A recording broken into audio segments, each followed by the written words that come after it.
नमस्कार, मैं हूं ऋषिकेश कुमार। आज आपको मैं मुर्शिदाबाद और पश्चिम बंगाल की राजनीति से अलग हटकर 300 साल पहले इतिहास में ले चलता हूं। 1757 का ऐतिहासिक युद्ध आपको याद होगा, सिराजुद्दौला और अंग्रेजों के बीच में लड़ा गया था और उसके बाद से ही कहा जाता है एक वक्त में मुर्शिदाबाद राजधानी हुआ करती थी बंगाल के रियासत का, और उसके 300 साल तकरीबन होने को हैं। 300 साल बाद 2026 में पश्चिम बंगाल में विधानसभा के चुनाव हो रहे हैं और उसका रिश्ता जहां पर मैं मौजूद हूं, ये तस्वीर आप देखिए, ये जो महलनुमा आपको पूरा ये जो दिख रहा है, ये एक ऐतिहासिक इसकी विरासत रही थी और ये मीर जाफर जो उस समय के नवाब थे, उनके वंशजों का ये अब ये महल है, ये घर है और यहाँ अब भी उन्हें प्यार से लोग छोटे नवाब कहते हैं। उनकी 15वीं पीढ़ी है और पारदर्शिता को लेकर, एसआईआर को लेकर जो सबसे ज़्यादा सवाल उठाए जा रहे हैं, उसमें कहा जा रहा है किसी मुर्शिदाबाद के लालबाग के बूथ संख्या 121 पर मीर जाफर के मौजूदा पीढ़ी के वंशजों का नाम एसआईआर के तहत हटा दिया गया, डिलीट कर दिया गया। तो माहौल क्या है, आज उन्हीं इतिहास और आधुनिकता को लेकर हमारे साथ मौजूद हैं अभी टीएमसी के पार्षद हैं और छोटे नवाब साहब के नई पीढ़ी हैं, बेटे हैं। तो क्या नाम हुआ सर आपका? मेरा नाम है सैयद मोहम्मद फ़हीम मिर्ज़ा। अच्छा, पूरे देश में ये चर्चा का विषय है, पश्चिम बंगाल में अलग अलग जगहों पर प्रदर्शन हो रहे हैं। इसी मुर्शिदाबाद में 12 लाख मतदाता काट दिए गए, मालदा में 8 लाख काट दिए गए, लोग सड़क जाम कर रहे हैं, कह रहे हैं कि उनके पास दस्तावेज है। आपका तो 300 साल का पुराना इतिहास है और बताया कि आपके तकरीबन 300 के आसपास लोगों के नाम काट दिए गए जो आपकी मौजूदा पीढ़ी है। जी। क्या है सर और क्यों काटा गया? देखिए, आपने बहुत अच्छी बात कही। मैं एसआईआर को क्या समझता हूँ, मेरी ये पॉइंट ऑफ व्यू ये है कि एसआईआर का जो प्रोसेस वो ये ब्लंडर है, ये मैं यही समझता हूँ पूरा। क्यों है? क्योंकि एसआईआर के प्रोसेस में जो जो डॉक्यूमेंट्स मांगा गया, हमने सारा डॉक्यूमेंट्स प्रोवाइड किया है और उसके साथ हमारी जो परिवार है और उसके साथ जो लोग हमारे परिवार से नहीं जुड़े हुए हैं, उनका इतिहास भी हमारे साथ साथ चल रहा है। हमारा 300 साल का इतिहास है और जो दूसरे लोग हैं जो हमारे परिवार से बिलोंग नहीं करते, उनका भी कम से कम 150-200 साल पुराना इतिहास है।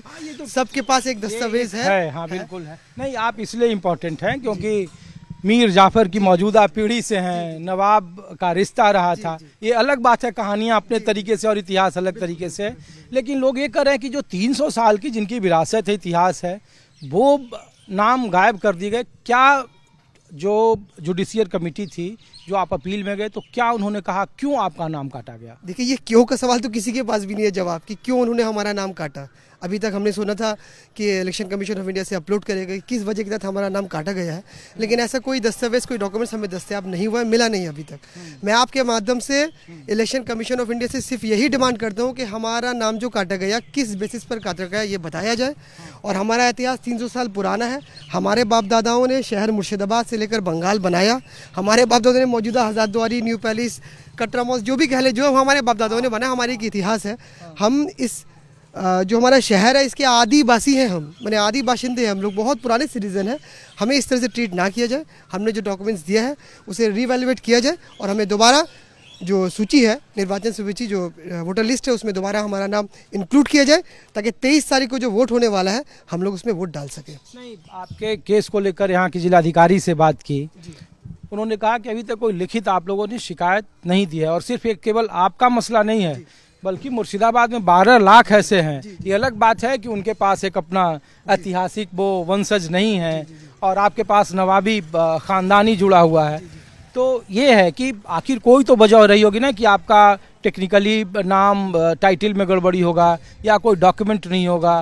देखिए, बादल से लेकर 2002 में जो लिस्ट अपलोड हुआ, उसमें मेरा और मेरे फादर का नाम कुछ एक टाइटल मिस था। जैसे मेरा मोहम्मद छूटा हुआ था, मेरे पापा का सैयद छूटा हुआ था। अब एसआईआर का जो प्रोसेस हुआ, उसमें इलेक्शन कमीशन ऑफ इंडिया ने कहा कि अगर आपका कोई नाम में गलती है 2002 के लिस्ट में, तो आप उसके लिए सपोर्टिंग डॉक्यूमेंट सबमिट करें। हमने सपोर्टिंग डॉक्यूमेंट सबमिट किया।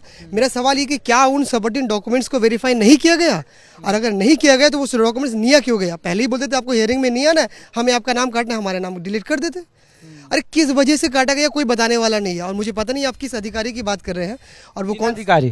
डीएम सर अगर ये कह रहा है कि हमने कुछ लिखित में उन्हें नहीं दिया, तो इलेक्शन कमीशन ऑफ इंडिया का क्या है ये बीच बीच में जो ये घंटा है, ये नवाबों का ही घंटा है। पहले तो घड़ी ना हुआ करती थी सबके पास। तो उस टाइम ये वक्त देखने के लिए घंटा बजता था। अभी शायद 12 बजे, तो ये 12 घंटे पड़ेंगे अभी इसमें। अच्छा, ये जी जी जी तो देखिए ये अपने आप में इतिहास अनूठा है। 300 साल पहले जब यहाँ नवाबी परंपरा थी, जब मुगलों का शासन था और मुगल जब आखिरी वक्त में थे, तो यहाँ पे सिराजुद्दौला के प्रधान सेनापति हुआ करते थे मीर जाफर पलासी के युद्ध का। और देखिए ये घंटा, पहले ये न्याय का प्रतीक था, अब दिन के 12 बजे है या जितने देर तक घंटी बजती है उतना ही इसमें घंटा बजता है, नहीं? तो ये अपने आप में अभी भी बचा हुआ है मुर्शिदाबाद। नहीं, बहुत कुछ बचा हुआ है। हजारदुआरी बचा हुआ है, ये बचा हुआ है। आपका ये महल भी कितना पुराना है? ये कम से कम 250 साल पुराना है। अभी तक हम लोगों ने यहाँ ये भी बस है, वो सब एक ही एज के हैं। और ये 250 साल पुराना परंपरा, वो बिल्डिंग अभी तक है।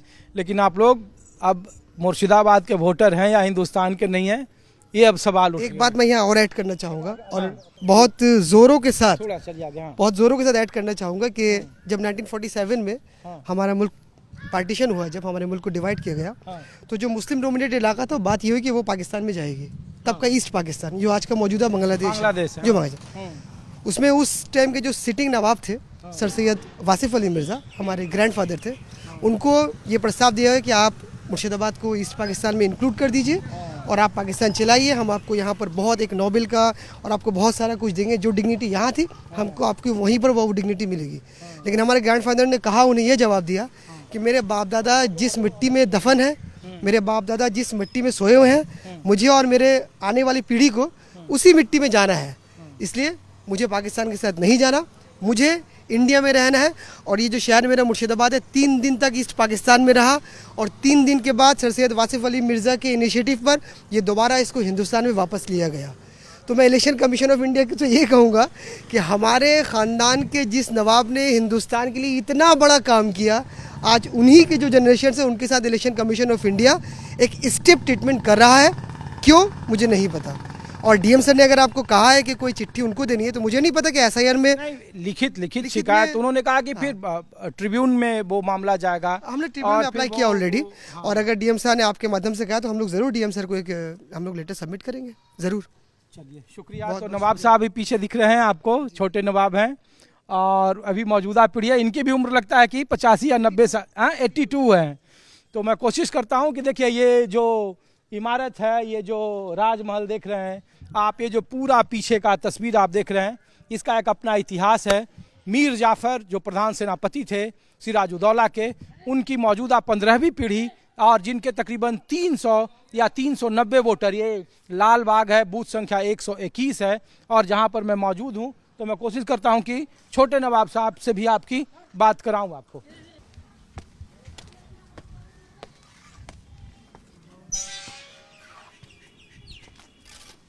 1757 पलासी का युद्ध हुआ था। उस वक्त में बंगाल की रियासत की महलें कैसे हुआ करती होंगी और आज कैसी है 2026 से मैं आपको ये ग्राउंड रिपोर्ट दिखा रहा हूँ। तो ये देखिए कि जो मीर जाफ़र के वंशज हैं, जो मौजूदा पीढ़ी हैं, उनकी ये तस्वीर है, ये महल है। और छोटे नवाब जिनका नाम कट गया है, मैं अपनी ग्राउंड एक्सक्लूसिव रिपोर्ट दिखा रहा हूँ। तो वो तस्वीर मैं आपको दिखा रहा हूँ कि देखिए ये 1757 जब उसके बाद सिराजुद्दौला के मौत के बाद मीर जाफ़र इसी मुर्शिदाबाद के नवाब बने, तो उनका ये घर अंदर से अभी भी बचा हुआ है। और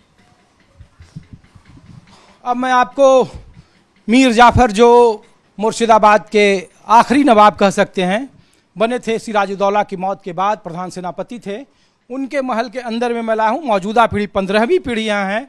और यहाँ लाने की वजह सिर्फ ये है कि इस बार 2026 में जब बंगाल में विधानसभा के चुनाव हो रहे हैं, तो एसआईआर सबसे ज़्यादा चर्चा में है। और ये देखिए, ये तस्वीर आपको सैयद वासिफ अली मिर्ज़ा, नवाब ऑफ मुर्शिदाबाद, ये देखिए, ये ऐतिहासिक धरोहर यहाँ पे, ये देखिए। और ये तस्वीर यहाँ पर, और ये कौन है? सिराजुद्दौला हैं ये, और उन्हीं के प्रधान सेनापति हुआ करते थे। और अच्छा अच्छा, ये उनकी वाइफ है। ये मेरे ग्रैंड फादर है, सरदारी बनाए। अच्छा, उनके लड़के ने बाबा बनाया। हाँ, ये मेरे नाना के अम्मा का नाना है। अच्छा, और ये मेरे नाना है। अच्छा, ये मेरे नाना है, हाँ, जो ये पर्सनल फाइल बनाया। हाँ। अब जाकर आगे लिखिएगा। तो चलिए आप बैठिए यहाँ पे। तो आपकी कितनी उम्र हो गई? 82 82। और हम लोग यहाँ आपके पास आए इस वजह से कि 82 साल की उम्र में आप अब पश्चिम बंगाल के वोटर नहीं हैं। जी नहीं, हाँ? तो ये सच है? देखो सच तो है नहीं है। मेरा 82 ईयर्स हो गया, मैं इंदिरा गांधी के टाइम से वोट देता आ रहा हूँ। जो घपला अभी हुआ है ज़िंदगी में ये पहली बार मेरे साथ हुआ, क्योंकि हमारे बाप दादा ने यहाँ 300 बार रूल किया है, नवाबी किया है। हम लोग को भंसके नहीं है बाहर से। हमारे पीढ़ी, हमारे नवाब परिवार 15 जनरेशन नवाब यहाँ रूल करके गए इसी सरजमीन शहजाद में। नवाब शहजाद ने भी नवाबी किया है, हम उनका भी शौक करते हैं, उनको भी मानते हैं।